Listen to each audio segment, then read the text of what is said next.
So TFcon Chicago 2025 is this weekend. It's going to be Friday, October 24th, going through to Sunday, October 26th. It's going to be 3 days of jam-packed Transformers action, a huge gathering of the community, tons of guests, tons of toys. It's going to be absolutely amazing this weekend. And so here on the podcast, we're going to go over the final guest list of everyone who's going to be there now that finally everyone has been announced more or less, as well as a bunch of the exclusives that are going to be available at the show and what me and Aaron Archer are going to be doing that weekend and what you could do to check out what we're doing. So let's start first with more or less voice actors, audio kind of related stuff, I guess is the best way to bunch that category. We got David Kaye, the voice of Beast Wars Megatron, animated Optimus Prime. I mean, every Megatron from the 2000s pretty much. Absolute legend. I mean, without a doubt, in my opinion, probably one of the greatest voice actors of all time along with Scott McNeil. So what more could I say about David? We also have Charlie Adler, who's G1 Silverbolt. He was Trigger Happy in G1. He's movie Starscream in the Michael Bay movies. You know, he's some stuff that's the more obscure stuff that I'm probably going to get him to sign this weekend, so he's awesome. Then we got good old Arthur. Arthur, who's G.I. Joe, Destro, and Devastator. Probably the most interesting character you will ever meet from the G1 Transformers cast. So meet him with caution, but with a big smile at the same time. Let's put it that way. Then we get into Darren Norris. He was Knockout from Transformers Prime, as well as he played a small role in Transformers Robots in Disguise 2001. He was Heavy Load, one of the Build Boy members of the Build team. So you could get him too. He's a pretty cool dude. Dresses always pretty swagger. Then you got, of course, Michael Dobson of the legendary Dobson trio of brothers. And, of course, he was Starscream across all over the Unicron trilogy, as well as a bunch of other voices through anime. So if you're a big dude in anime or the Unicron trilogy, he's a staple of that for sure. Then you got Anne Bryant. This is a pretty rare one to get. She was the composer for a lot of the music for Transformers from Generation 1. So if you got the vinyl record, if you got some of the soundtracks that aren't the 86 movie, go check her out. She's going to have some cool stuff too, probably at her table. Then you got good old Travis Arts. Met him a few times already at shows. He is the voice of Hot Rod from Transformers Cyberverse. I love his work. A little biased, of course, just a little biased. But great stuff. Cool dude. Go check him out. Debuting at TFcon, Dick Turhan, the voice of Cyberverse characters like Prowl, McAdams, and the Quintesson leader. So very cool to have him at the show. This is like his debut of doing Transformer conventions. Then you got Xavier Cadeau. He's the voice of Dead End from Cyberverse. He also did a pretty good job in Season 3, so we got a nice Cyberverse spread going on here. And then another very important one, we got good old Vince DiCola, the legendary composer of the Transformers 86 movie.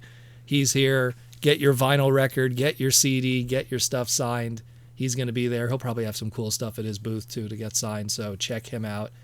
Then we go into the more comic book and art-related stuff. So we got some great guests here. So we got Ralph Macchio. Again, not the Karate Kid, the original writer of the very first issue of the Transformers Marvel comic books. This is his first Transformers convention debut of any walk of life. BotCons, TFcons, small shows. This guy's been, under the radar for a year. So good opportunity to meet him. Then you got the legend himself, Bob Budiansky, returning to TFcon. I'm hoping he's going to be next to us at our booth. Bob, of course, goes without saying, he pretty much wrote every single bio and character bio for 84, 85 characters, some of the 86 characters. He did a whole bunch of the comic book scripting. He was the editor-in-chief at one point of different parts of special, divisions at Marvel Comics. He worked on trading cards. He worked on a whole bunch of stuff. He's an absolute legend, so check him out. Then you got Mark Watts, another absolute character at the convention. He was responsible for a huge chunk of the 84 and 85 G1 box art, and he's going to have tons. He usually has a crazy booth, so definitely go swing by his booth. He always has like a ton of stuff on display. Get some art from him, get it signed. He is super funny. Great dude. Go check him out. Then we got some of my comic book boys here. We got Alex Milne. What can I say about Alex? I mean, between More Than Meets the Eye, the Drift Mini, Megatron Origins, that's just to name a few. as well as a whole bunch of other stuff. He's going to be doing some stuff with me and him soon later in the future, so stay tuned for that. Then we got Casey Collar, who I know Alex hates it when I say this, but one of my favorite artists because just his style is very clean. Casey's going to be there. He drew one of my favorite books, which was the Spotlight Blur book.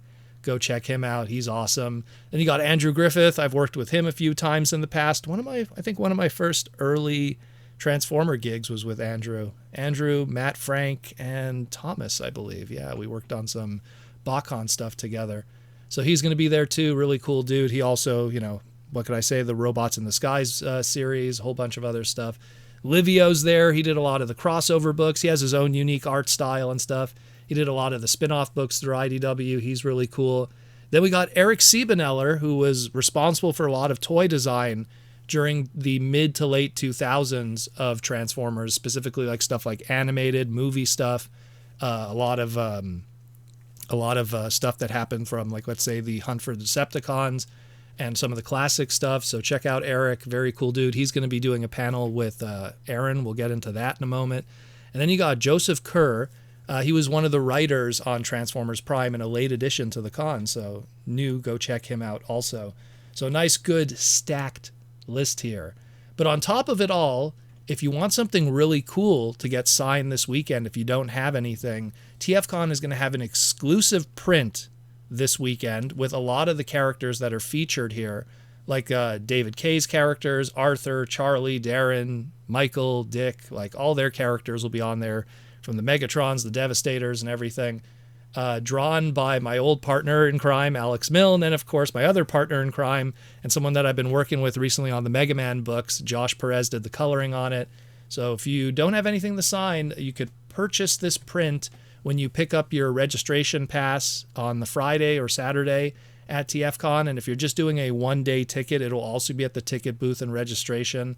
Again, inventory as it's available for Saturday, Sunday, and of course Friday registration pickup. So a nice little addition to and a little exclusive done for the convention.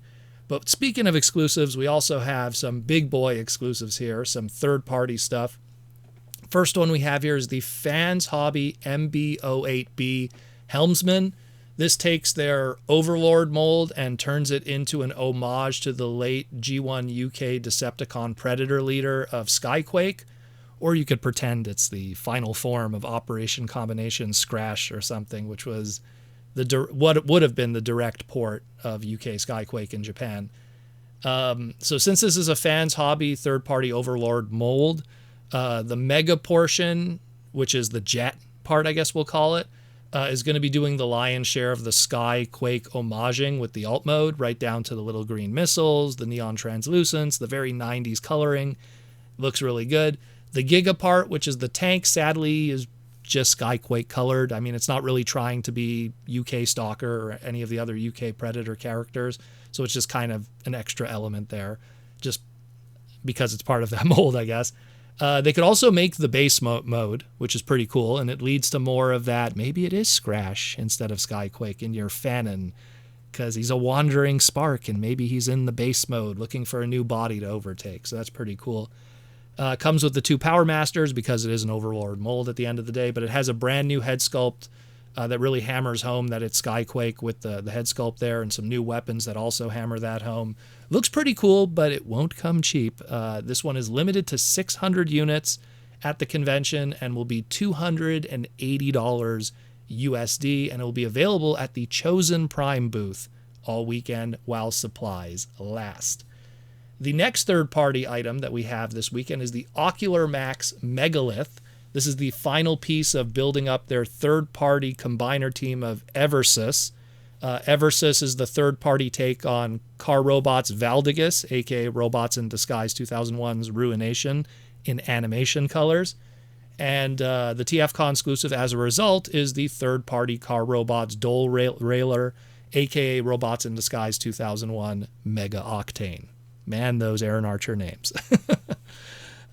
Since this is part of the third-party masterpiece-like series that they've been doing, the robot mode of this Max Megalith is going to be 10.75 inches tall, more or less. It's going to be 180 USD, And they don't mention how many it's limited to, but considering that this is a event exclusive, not just exclusive to TFcon, but probably other platforms in the future and multiple shows, they'll probably have a good amount of them there. And if you somehow miss out this weekend, I think it's going to pop up maybe on other stuff. As for the other limbs, they'll also be available in limited quantities at the Ages 3 and Up and Toy Dojo booth. So if you want to get any of these, again, the Ages 3 and Up and Toy Dojo booth to get these there. And the last exclusive is the final run of our exclusive that we work on, the Yellow Bee for 2025. It's our Transforming Pokemon Yellow version cartridge with label homaging the Pikachu Pokemon Yellow version, where Pikachu is now Rat Trap from Beast Wars, of course. It transforms into Bumblebee, because we had to do the Yellow Bee. And yeah, it's a nice little thing that we do. Again, it's going to be the final run of it. $15 each, and we're going to have it limited only to 40. This is the final run of these.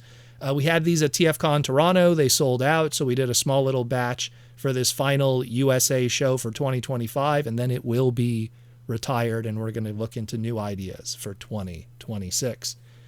Again, they will be at the Aaron Archer Protoman Transformer Slag podcast booth, so just come check us out, and we'll have the little Yellow Bee there if you are interested in picking it up. On top of that, who else is going to be guests this weekend? Well, of course, like we said, Aaron Archer and me. We're both guests this weekend, too, so come check us out at our booth. Again, Aaron's going to have a ton of stuff. He's going to have original Posca painting art. He's going to have all kinds of original art and stuff, too.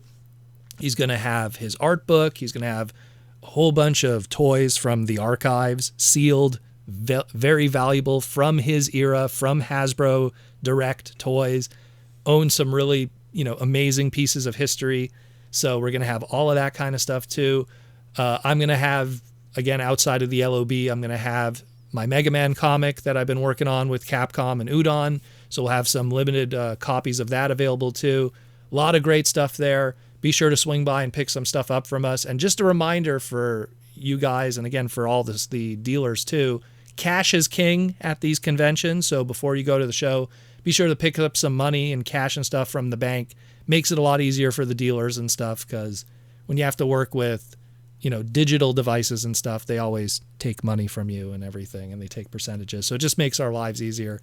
Look, take out a wad of cash. Whatever you don't spend, you put it back in the bank. That's what I always say. It makes life easier. That's what I used to always do with BotCon and TFcon back in the day. So it is what it is. So let me know what you think about all of these. Hope to see you at TFcon this weekend. It's going to be pretty crazy.